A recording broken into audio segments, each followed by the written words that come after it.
முருகனுக்கு ஏன் அரோகரா என்று சொல்கிறோம் தெரியுமா? அது வெறும் முழக்கம் இல்லை, இது ஒரு ஆழமான வேண்டுதல்.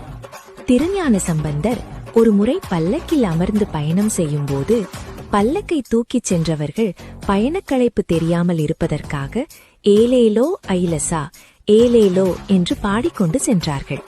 இதை கேட்ட திருஞான சம்பந்தர் அதற்கான அர்த்தத்தை கேட்டார். அதற்கான பொருள் யாருக்கும் தெரியவில்லை. அதை அடையித்து பொருள் இல்லாத ஒன்றை சொல்வதை விட அரஹரஹர என்று சொல்லுங்கள் என்று திருஞான சம்பந்தர் கற்றுக் கொடுத்தார். அதன் பிறகுதான் அரஹரோஹர என்று கூறும் பழக்கம் தொடங்கியது. அரோகரா என்ற சொல் அரஹர ஓஹர என்ற தெய்வீக வார்த்தைகளின் சுருக்கமாகும்.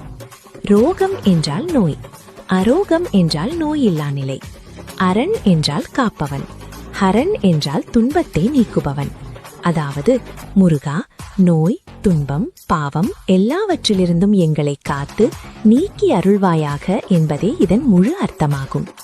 அதனால்தான் காவடி, தைப்பூசம், கந்த சஷ்டி, கிருத்திகை நாட்களில் பக்தர்கள் ஒரே குரலில் வெற்றிவேல் முருகனுக்கு அரோகரா என்று முழங்குகிறார்.